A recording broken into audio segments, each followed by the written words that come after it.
Before I came out, I went through this process of I'm not trying hard enough. So I amped up my femme because I thought if I just try harder, I'll be a woman.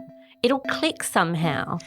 Having a baby is something that we often talk about as a women's health matter. So for years, I'd been in that box and I'd fought so hard to get out of there, to tell people I'm non-binary, I'm agender. I'm not a boy, I'm not a girl, I'm not a woman, I'm not a man. I'm just a person. In fact, it's embedded in a lot of the language we use to talk about caring for people who have babies. You know, think about it. Maternal health check, maternity ward, and a lot of this care, it happens at women's clinics. And then to have people say, when women in pregnancy, or pregnant women, it just felt like I was being told, get back in that box. That's where you belong, that's who you should be, and you're never going to escape it. Trans and non-binary people are already in the delivery room. They get pregnant, they give birth, and they parent today, right here in little old Litruwita. So why is it that pregnancy and birth care can feel like a touchy or charged space for doing this inclusion work? On this episode of Speaking of Health, we are getting to know this space, its complexity, its joy, and what we can start doing to make good birth a reality for everyone. I wouldn't mind introducing myself again because I feel like I got kind of stumbly at the start. Yes, please. Introduce yourself again. Hi, I'm Asha. I'm a parent to 4 children. I'm also autistic as well as non-binary. I came out between my 3rd and my 4th child. It did change things. I mean, all pregnancies are different, but it was vastly different. Asha was diagnosed as autistic between their 3rd and 4th pregnancy. They tell me that the overlap of being both part of the LGBTIQ plus community and autistic is common enough that it has its own term, the double rainbow of queerness and autism. Asha tells me that what comes with their autism are significant sensory processing issues, which I'm going to let Asha explain in their own words. My sensory profile means that, like, neurologically, I am designed to not have too much input. Light, sound, textures, too much, and my brain, it's like a switchboard flicking off fuses so that things don't blow. So I lose functioning. I have to carry a walking stick with me because I may not be able to feel my legs properly because of my interoception and proprioception. My brain just can't pick up those signals. Mm-hmm. I may not be able to speak.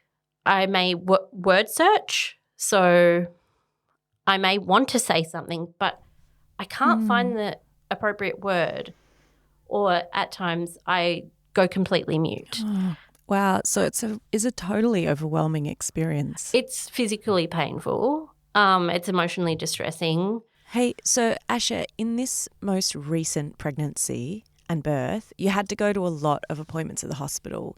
Can you describe what you're experiencing when you rock up to an appointment in a hospital setting? I'd go in and I'd be already a little like sensory, like overload was already kind of starting to get there. You know, air conditioning, other people talking, footsteps, and a lot of visual and auditory stimulus, like just getting too much. Asha is someone who uses a big range of strategies to cope with all of this. From bringing their partner with them to appointments, wearing noise-cancelling headphones to minimise sound. And they were also incredibly proactive during this pregnancy, making notes that they had included on their file that described their gender, their pronouns, and what health workers could be aware of to help reduce that sensory load. Mostly, this was enough for Asha to get through appointments, but not always. And misgendering, well, that actually plays a huge role. There There was one appointment in particular where I did have a meltdown and had to leave early. It was a nurse's appointment rather than a doctor's appointment, but they were sort of chatting about what they had to do that morning, and I heard them chatting about me and using she, her pronouns, and I was like, oh, okay, I'm not happy, but I get it. Asha was hooked up to an ultrasound that uses large elastic straps to hold the sensors in place on their pregnant belly. I find them very sensory heavy and too constraining, but I was told it was happening and not asked, can I do this? I have a lot of anxiety around who I perceive as an authority figure, so I didn't feel like I could say, well, actually, I don't want that. Can you please use the Doppler? I felt like I had to do what I was told. So I went along with it, and it was very loud right next to me with the whoosh, whoosh, whoosh and the sort of heartbeat. I'd gone into that appointment with a lot of anxiety already because they were talking about induction due to my gestational diabetes and my partner being a very tall man, and my babies the previous ones all being big, long babies. So they were a little worried about not letting the baby get too big. Asha wanted to talk about whether the induction date could be pushed back. But they got another nurse to come in and tell me why I had to have the induction, which I already knew, and I knew the benefits of it. I just was hoping to go naturally, and she misgendered me throughout, and it just got to a point where it was too much for me. And I was in tears, and I said to my partner, I've got to go home. I've got to go home. Like, I struggled to even get the words out. I was sort of stammering. She said, I'll help you take those off. And I said, don't touch me. And I probably was a little bit too gruff, but I was really overloaded by that point. Asha, what was happening for you in that moment? All my senses sort of have their own – we talk about buckets sometimes in terms of like when your bucket's too full, it flows. So like I have a bucket for like proprioception, interoception, auditory, visual. Then I have sort of some other buckets which aren't sensory, which are my gender expression and whether I'm affirmed or whether I'm misgendered, and also stuff around my trauma that like I can take little hits and I can sort of be like, okay, I've got this, and have a breath and work through it. But then when I've taken too many, my resilience is just too low. The bucket's too full. So all these buckets are sort of hanging on this multi-axied seesaw, and they're sometimes like multiple of them are full to the brim, and that water is going everywhere. Yeah. And it's just a mess. And I just, at that point, like, I don't know how to do anything. Like, I don't know how to speak up or say, excuse me, please, could you use these pronouns? Oh, I would rather you just say, in pregnancy, a person might experience, or you may have morning sickness during pregnancy. You don't even have to say a person. Like, we know you're not talking about like an echidna. Like, we get the context from the context clues. So, yeah, I feel like I put on, whether it's an armour or a battle suit, just to go out of the house, like in general, let alone to go to an appointment that is in a heavily gendered like arena. It does feel like I wish I had a thicker armour or better chainmail or something. You can hear that Asha is pretty resilient, and they're really doing what they can to self-advocate.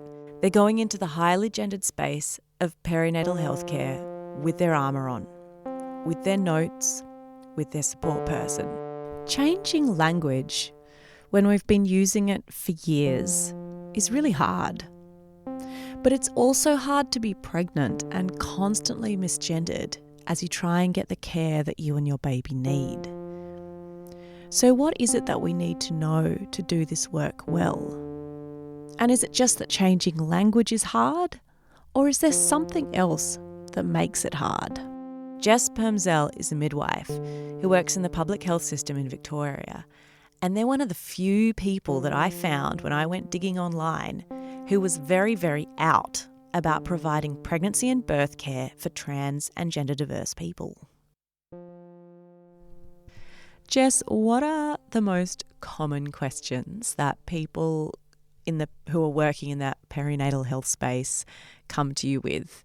So the first question I just get asked is a very general, tell me everything I need to know.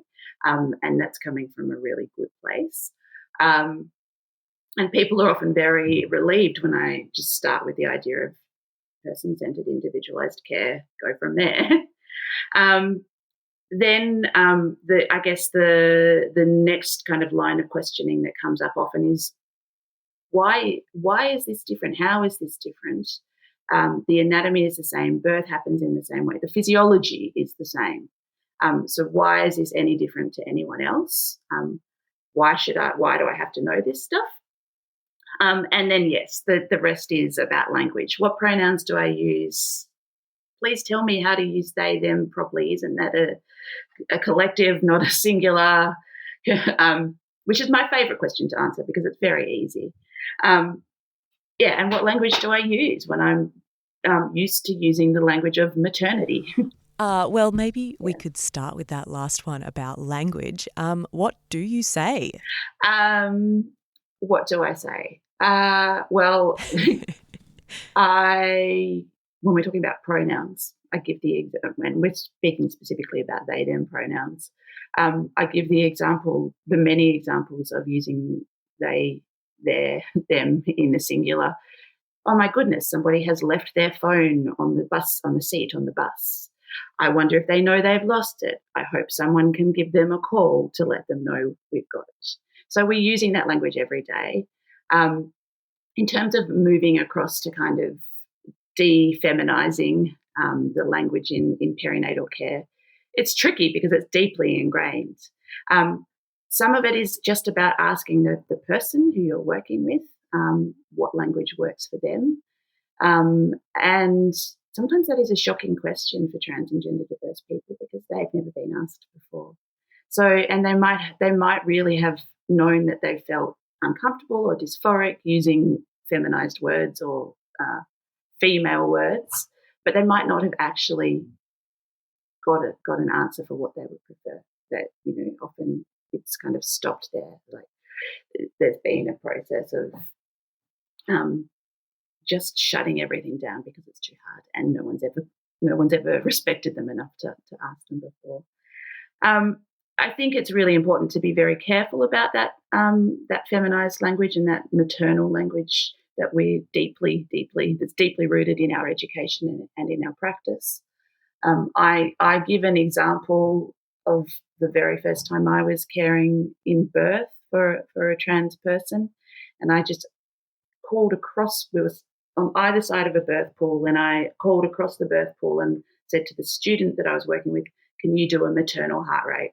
Before I'd even realised what I'd done or said, and I said that literally over the top of this person, which was, absolutely the best lesson. And I'm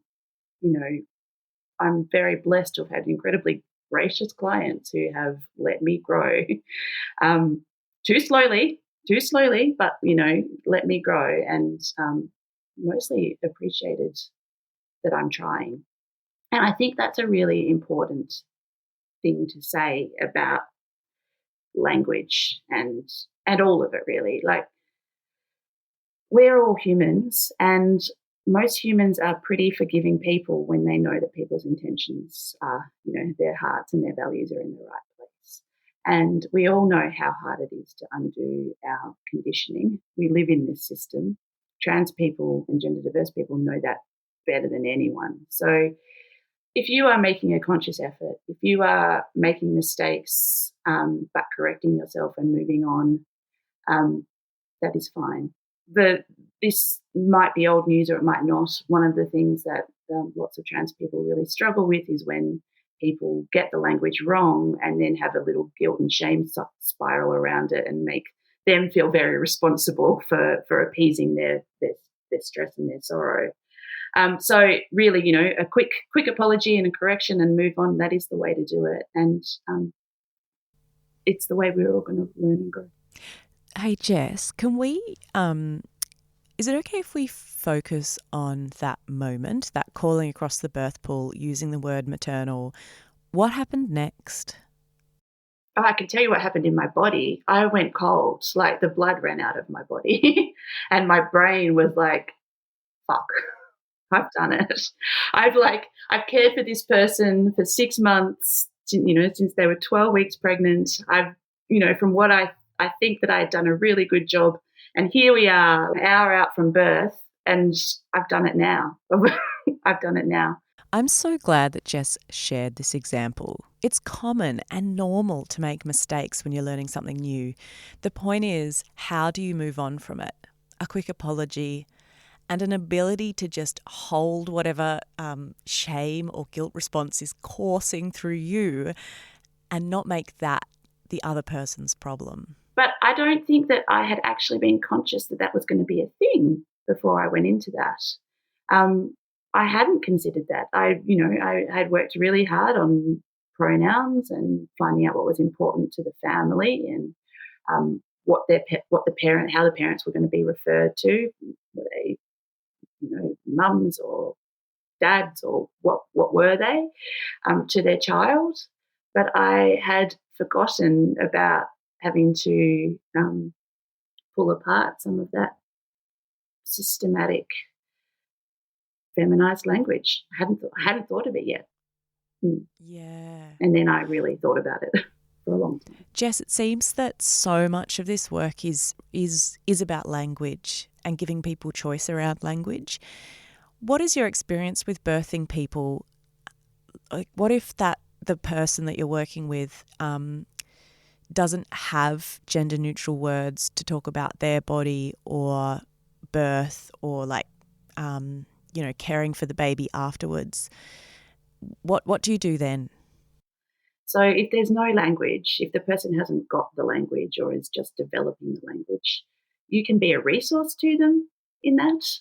And largely that's by being open around, I think if you can provide some health literacy and education around what the physiology is and what those particular parts do and are useful for and important for, that's actually a really useful way to help someone understand better and maybe will inspire them to find the language that they need. Largely, I have to say that the trans folks I've worked with have been okay with the assigned language. Certainly around kind of birth, the birth canal, that's easy enough. But the assigned language around feeding and chest feeding and breastfeeding and lactation, that has been where it's been a bit stickier. But also there's some good alternative language that exists, and it's fairly heavily isn't the word, but it's well subscribed to the alternatives. We've popped a glossary of inclusive terms about lactation, birth, and parenting in the show notes. Jess, a lot of the words that are second nature to health workers in this space are very, very gendered. They're even emblazoned on the buildings where we do this work, and they really mark out pregnancy and birth as a women's space. And I think there's a discomfort or perhaps a worry about losing something if these women's spaces become gender inclusive. Can you relate to that worry? And what is it about? Yeah, I think I really understand it very well. Having had to fight so hard to have women included and seen in the first place. The women's health movement came out of, the second wave of feminism, and it was really important. It's where we got reproductive freedom from. It's where we got contraception from. It's where we learnt about consent and agency and shared decision making, all kinds of really important ideas in health. Those fights in the 60s and 70s and 80s for reproductive freedom, reproductive rights, women's ability to control their own fertility and bodies, people had to fight really hard for that. And it's understandable that they're quite wedded to those ideas. What's disappointing, I guess, is that people aren't able to think kind of to the next level of expansion where they go, great, we got to this point, we've had these wins, we can achieve change. The the women's health movement has provided all these incredible things for us, and we can grow it. We don't have to shrink it. We can grow it to include others. Okay, so Jess, with all of that in mind, I mean, how do you navigate the space of women-centred care in pregnancy, for example? Because that's a big part of midwifery, isn't it? Women-centred care is, again, kind of the big buzz concept in midwifery, and it's what we're taught very deeply from the minute we walk into uni. And it's about putting the woman in this context at the centre of her care.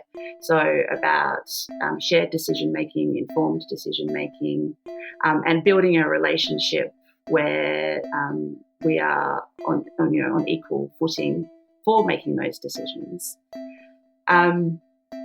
Yes, in the context of how I work, when I'm caring for women, and this is the language they want, I will give them woman-centred care. But I'm thinking more broadly about the concept of person-centred care, which is very easily transferable.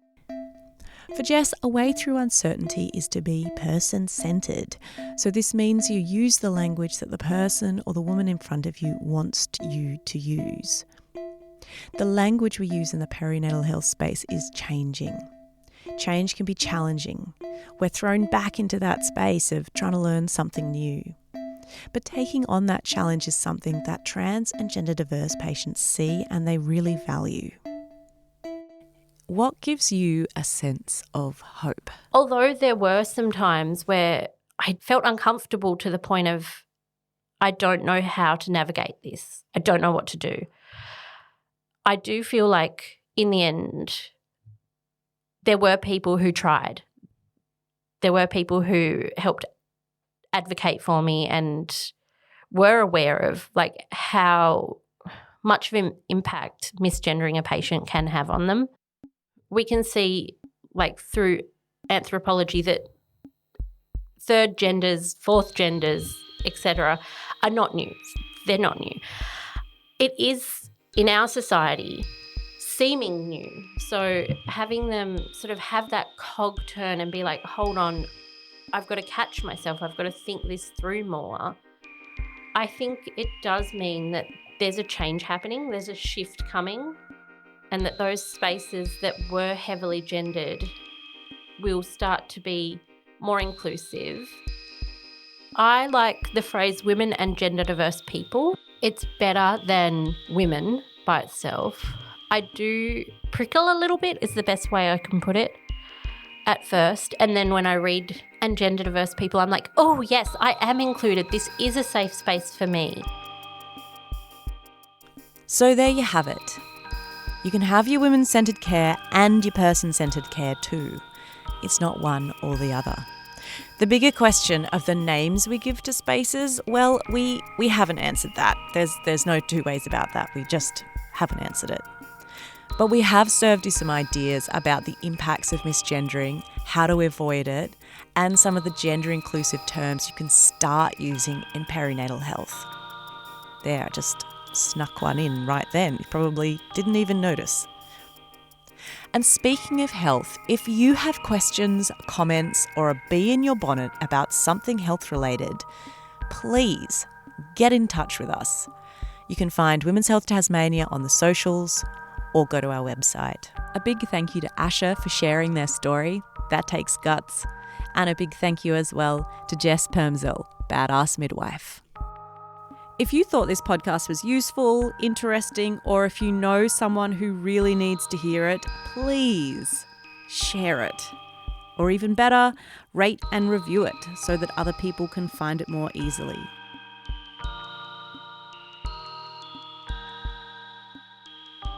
Women's Health Tasmania made these podcasts in partnership with Working It Out, Tasmania's sexuality, gender and intersex support and advocacy service. The topics in this series were chosen by our crack team of trans and gender diverse advisors, and our music was composed by Chloe Allison Escott. This podcast is made in Lutruwita, Tasmania. Always was, always will be, Aboriginal land.